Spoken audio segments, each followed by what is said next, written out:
Alright guys, so I had a video recorded, something popped up. I'm gonna just record it again. So as you guys know, I had been on vacation, and as many of you know what it is, it was a childhood dream of mine to go to WrestleMania, and so this year everything lined up and I was able to go to WrestleMania 40, and I think I'm gonna title this video my experience at the biggest WrestleMania of all time, WrestleMania 40. And so in this video I'm going to detail the trip and kind of go through step by step everything that happened, and then after that I'm going to show you guys some stuff I got while I was there. And we're back now. Upcoming schedule for you guys this week, we have Monkey Man review and Civil War review, so keep an eye out for that. Next week is Abigail and the Ministry of Ungentle Warfare. Any more movies that come out in, this month that you guys want me to see and review, leave in the comments of this video. Anyway, we're going to begin. Alright, so first thing is we left Friday morning and we drove through Cleveland. First of all, that drive is long, so I'm not really going to get into the boring details of the drive. But long story short, we arrived late Friday night. We get in, stay at a place in King of Prussia, which is 30-ish minutes outside of Philly. Stay in a hotel there, get some sleep, wake up early Saturday morning, and we were waiting for my brother kind of to come into town, and he's like 2 hours away, so we ended up going to WWE World and the WWE Superstore at the Pennsylvania Convention Center.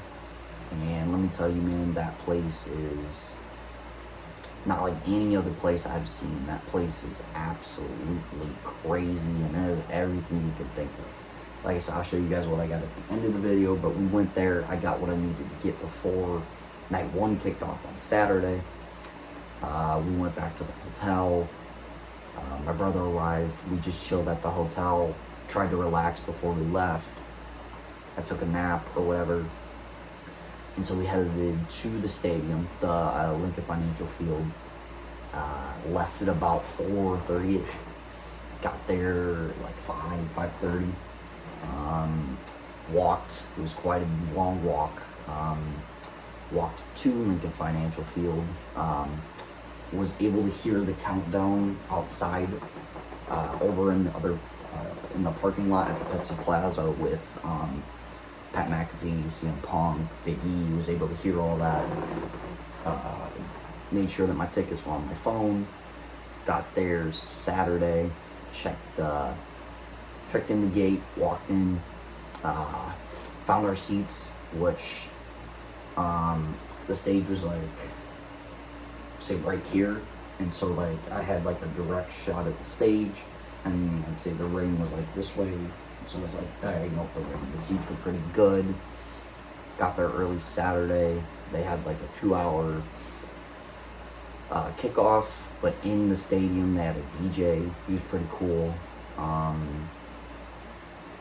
And so night one kicked off in, let me tell you this right out the gate. Night one, the weather was freezing. It was so cold and windy and everything like that. But night one kicked off, got to our seats, and right away I could feel the energy.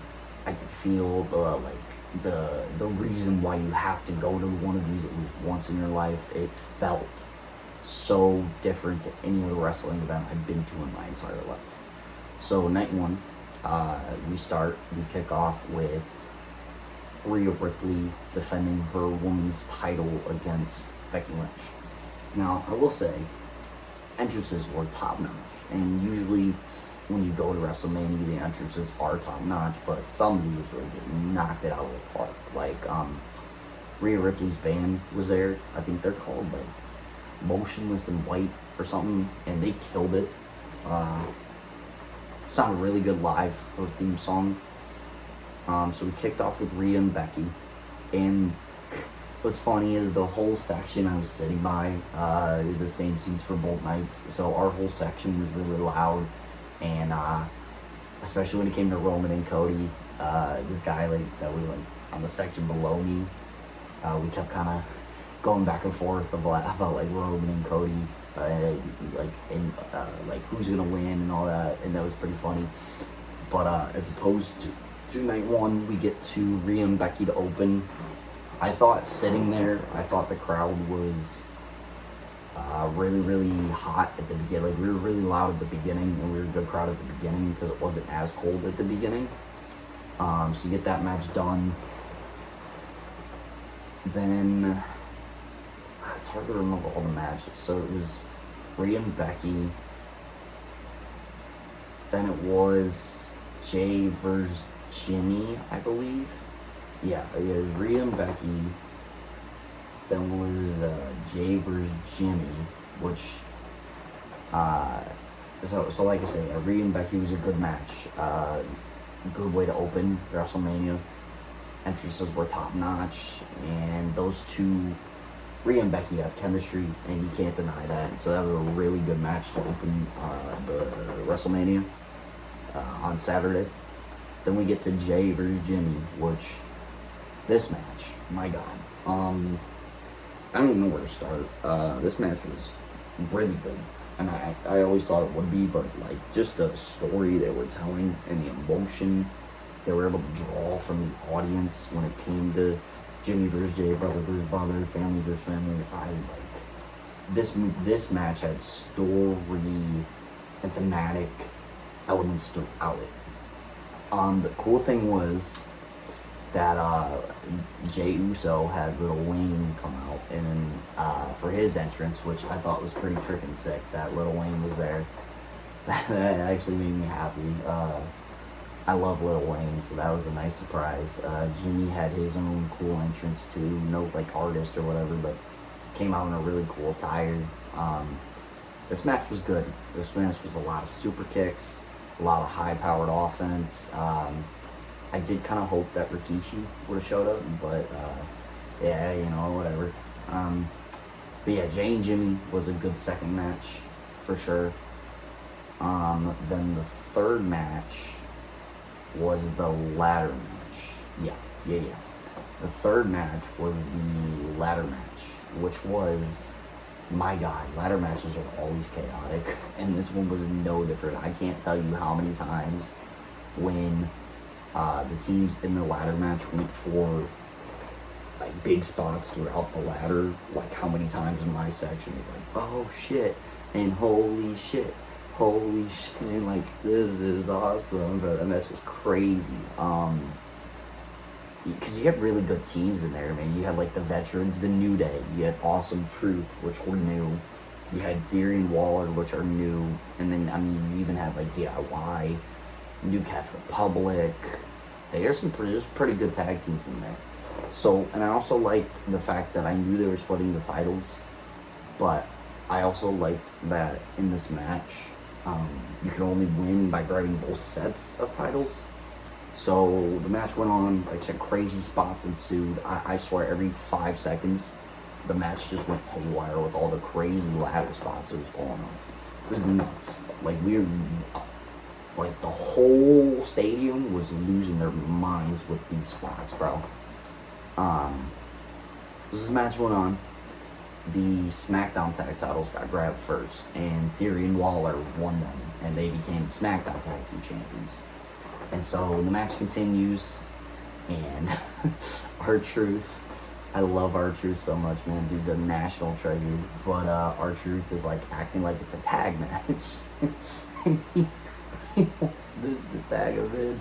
It is actually hilarious. It's so funny. He's just such a good character. I've always had a love for R-Truth. And the match continues, and Miz and R-Truth, man, win the Raw Tag Team titles. So, good WrestleMania moment there with R-Truth becoming the champion, which commend Triple H for that, because that was awesome. So, ladder match was crazy. And then after that, we had oh yeah, that's what it was. After that, we had the Intercontinental Championship match, which, now, here's the thing, right? I always thought, like, before I even went and when they were making the matches, I thought it could have, should have been Gable. Not to say I don't like Sammy, but I thought it should have been Gable. But my God, dude, Gunther is just... I see why he was champion for so long. Like, this man, no matter who he's in the ring with, is on top of his game, bro. He looks so strong, so dominant, like an actual beast, like a monster, bro. Gunther is amazing at what he does, and I hope he gets a world championship shot soon. So anyway, we get to the Gunther and Sami Zayn match. What was really cool to me is they did like a long panning shot of Sami in the back with his family, and then Gable, and then you did a wide shot of Sami walking through out to the stadium, and this really cool shot. And this is when I kind of figured Sami was gonna win. They had Kevin Owens there, and Kevin Owens is like, you know, hyping Sami up, you know, saying go freaking do it or whatever, go effing do it or whatever. And so we get Sami and Gunther, and I kid you not, this match was just phenomenal, man. Spot after spot. The one spot that was the craziest thing that they allowed Sami to do it was he went for his brainbuster, which he usually does, which is nuts that they even okayed him to do that, because that move is very dangerous if not done right. Thankfully, Sami and Gunther worked well together and it worked okay. But Sami and Gunther traded their best shots. There were so many power bombs, so many chops, so many clotheslines, the stuff Gunther's known for. And then you had Sami with the Blue Thunder Bomb, the Haluva kicks, and the Brainbuster. So this match was phenomenal, man. Just hard-hitting action and storytelling at its finest. And so you get to the conclusion of the match where we were all flipping out, man. Everyone was already we were all rooting for Sami to win. You get to the end of the match, Sami just got powerbombed 4 times or whatever, and then what did I say? He sets Gunther up to do the Brainbuster. So he does the Brainbuster. Gunther's eyes rocked, and Sami hits a Luva kick. And I kid you not, when the referee counted to 3, whole stadium erupted. Sami Zayn, new Intercontinental Champion, ending Gunther's 666-day reign as champion. Awesome. Phenomenal stuff, man. Phenomenal stuff. And then there was, I can't remember if this was night 1 or night 2. The 6-man would have been night 2 along with LA Knight. Yeah. And then before the main event, there was a 6-woman tag team match with Damage Control against Bianca, Jade, and Naomi. I'll tell you right now, man, both these sets of entrances were amazing. Damage Controls had a Kabuki Warrior vibe, actually from their culture. It was freaking sick. And then Jade and all them came out on a platform this big, and it lowers and the lights go out. It's freaking sick. All the entrances were top notch. Now, I'll be honest, I didn't really care for this match too much. It's not because I don't like any of the talent. I'm just not a huge fan of 6-woman tag team matches. So I got up and I got some food. But I did see towards the end of it that Jade and all them won. Obviously, you're not going to have Jade lose. Jade Cargill looked phenomenal. I can't wait to see her be on TV weekly, but she looked amazing in this match. Dominant, powerful, like she is, obviously. And then it was time for your night 1 main event, which was Seth Rollins, Cody Rhodes against Roman Reigns and the final boss, The Rock. Now, I didn't know what to expect with this main event. I was so excited to see The Rock wrestle because I hadn't seen that in so long, and the idea of this tag team match, the biggest tag team match ever, It's awesome, freaking amazing. Uh, so we start with the entrances. So we get Seth coming out first, and then Seth's entrance was freaking awesome. For the first night, he didn't do too much, but we'll get into what his night 2 entrance was. But his attire, man, this man is always the drip god, dude. Always knows what to pull out, always knows what to wear. Like, my God, this dude's amazing. And then you get Cody. Obviously, we all did the whoa. We all were freaking amped for Cody. Then you get to Roman and Rock's entrance. So Rock comes out first, and then Roman, which kind of shocking, but not really. Rock, I kid you not, they had like a thing in the background. It's like him powering up to be the final boss or whatever. And in this, he has a Brahma bowl in like the center of the ring, which is his logo. And as soon as the countdown is done, it's finished, it lights on fire. And out walks The Rock, and he walks through it. And it is the freaking sickest shot, dude, of The Rock in any entrance I've ever seen. This shit was amazing. We'll get into the match in a minute, and then Roman comes out. He had 2 entrances. So the first night, it was kind of like a Samoan kind of entrance, which was cool, which was actually very cool to see. The culture kind of bleed into it. And so we get into the match. Now, the match started very slow. And the reason why is because Rock kind of had to get back into it. The match was slow, and it's a Roman match, so it's meant to be like that. But when things started picking up, they started picking up. It was crazy, man. Cody and Seth fighting for their life. Rock and Roman looking dominant. At one point, Rock takes the belt he had that said Mama Rhodes on it.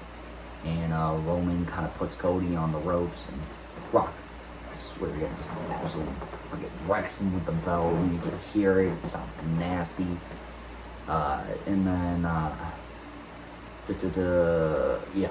Rock does that. And then Rock was in there like towards the end of the match, but mainly it was like Seth and Roman and Cody the whole time. But even then, they did a tremendous job until The Rock could get involved. In this match, like I said, once it picked up, it was really good. It lived up to its name, being the biggest tag team match in WrestleMania history. All of the talent involved kind of lived up to it. So you get into the finish. It's Roman tagging Rock, and Cody's in the ring. And so Roman kind of beats him down, Superman punch, spear. And then Rock kind of tags in, hits him with a rock bottom, and then finally hits the people's elbow. The first time he go for the people's elbow, Cody reversed it, and we all booed because we wanted to see the people's elbow. But then Rock finally hits it, people's elbow, covers him, pins him. Visual, end of night 1, Rock and Roman stand tall, pyro, fireworks in the background. On to night 2, we head into. A little bit of a side note. We should have done this before, but Saturday, after the show, we waited about 3 hours for an Uber and a Lyft to get back to the hotel. Now, there was a subway. We didn't know about the subway before. Thankfully, we took the subway on Sunday, but a little bit of side note, didn't get home till late. Didn't get back to the hotel late on Saturday, which kind of sucked. But now we head to Sunday and the official last day of my trip. I'll go into what happened on Monday too at the end here when I show you guys what I got. Sunday. Now, I'm going to say this flat out right now. Sunday was the better night for me, and I'll give you guys the reason why when I go into the card and all that. Sunday, I was exhausted, so I slept till like 3 p.m. Kid you not. I woke up at 3, and then we kind of relaxed before we left way early this time. Not way early, like 4:30ish. 4 o'clock. We went on the subway. Had a bunch of other wrestling fans taking the subway to the link. Same thing as before. We get in there extra early. We don't have to wait in too big of a line across both nights. There wasn't a huge line. thankfully. And then we get in there, we find receipts, and then I get whatever I need to get, and the show starts at 7, so we had like DJ back again. Oh, and I should say, so Triple H opened the show Saturday night, and then Sunday night the show opened with Stephanie, which was kind of a nice surprise. Your commentators were Cole, McAfee, and Corey across both nights, but seeing Stephanie was kind of a nice surprise to kick off night 2. So, night 2. Like I said, I'll explain why I think it was better than night 1 as we go along here. Night 2, you open up hot as can be, right? You have the blood rivalry of Drew McIntyre and his obsession with the world title against Seth Rollins, who is beaten, battered from Saturday night's main event. So we get into the entrances. Drew's entrance, first of all, kind of led into his culture with bagpipes and like a Scottish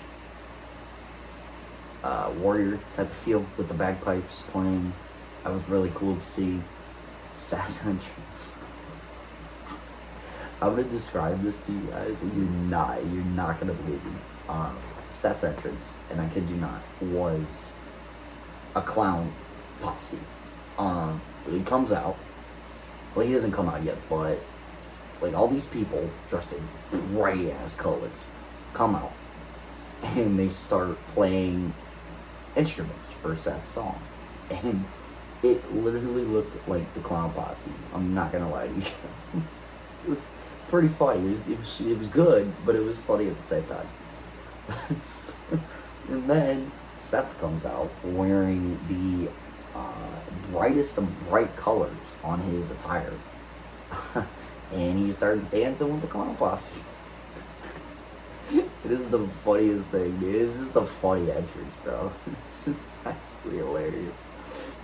So we get done with the entrances, and right out of the gate, Drew McIntyre hits a Claymore. I'm like, oh my god, this is gonna be a squash. Seth kicks out. Then they go to the outside.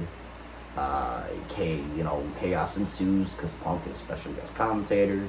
So Drew is kind of antagonizing Punk. Punk's kind of antagonizing back. Drew's getting distracted. Drew and Seth fight outside for a little bit, bring it in. Seth then hits a curb stomp and really quickly, and it's a 2. And this match felt very fast-paced, very action-heavy, and at the end of it, Drew hits a Future Shock DDT and multiple Claymores. And I think the last one he hit, he was able to finally get the 3. Everyone is happy. Drew McIntyre got his moment in front of live fans. We were all flipping out. We were happy for him. First shock of the night. And this is why I say this night 2 was better than night 1. Damian Priest, someone who I will even admit, I said myself, is being an idiot for not cashing in all the times he didn't cash in. Well, he wasn't an idiot because he cashes in on the biggest WrestleMania of all time. Damian Priest comes running out.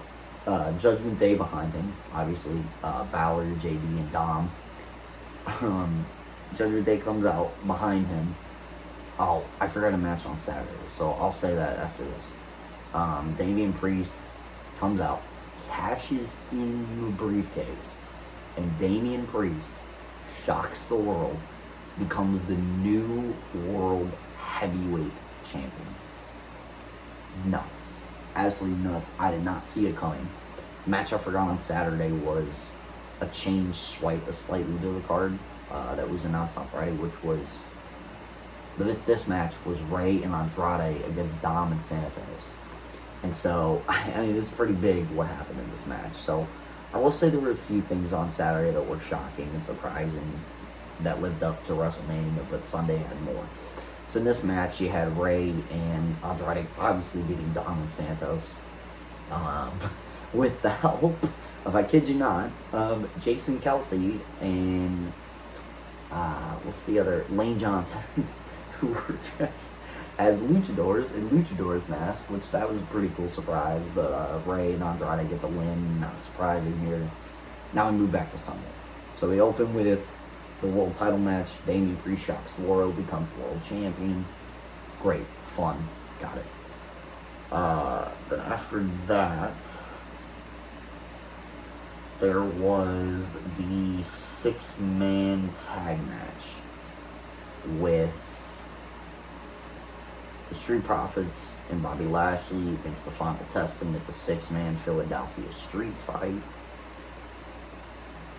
And here's where the surprises really ramped up. This match starts, and first of all, we have a special guest commentator, and it was Snoop Dogg. So Snoop Dogg goes out, freaking losing my mind. It's actually crazy. And then, if that wasn't crazy enough, we get a special guest referee announced. And that special guest referee is Bubba Ray Dudley. So that was pretty cool. It was cool to see him refereeing, and especially being in Philly. I thought it was awesome. Same with Snoop Dogg. It was really freaking cool. This match was chaotic, man. Tables, freaking chair shots, chairs, ladders, everything under the blue moon. It was nuts. The end of it, Street Profits, Bobby Lashley win. Not really surprising there. Match was kind of good. Surprises were plentiful in this. I enjoyed it. I enjoyed street fights, so I enjoyed this match. Then we get into, was it Bayley and Io next? Or was it LA Knight and AJ Styles? Sorry about the match order if kind of like lost on it a little bit. But I believe it was Bayley and Io, and then it was LA Knight, AJ, US, and then, okay, yeah. So then after that, if I'm wrong, just let me know. Like, I should remember, but I don't really remember off the top of my head. But I'm just going to say it was Bayley and Io. So we get Bayley and Io Sky for the WWE Women's title. Now, everyone's behind Bayley on this one. Everyone's rooting for Bayley, obviously, for obvious reasons. I think it was time for Io to drop the title. And Bayley, she's a pillar, and I feel like she always gets overlooked, which, so happy she got this spot. So happy she got the chance to win a title for the first time at WrestleMania, which she's never done. She's never won a women's championship for the first time at WrestleMania. So we get this match. Bayley and Io are telling a very emotional, compelling story. I really had to go pee, so I went pee, but I could kind of hear it in the background. And this match was freaking high-paced and story-driven and a really, really good women's match. And in the end of it, Bayley gets the victory, wins the title, and gets revenge on Damage Control.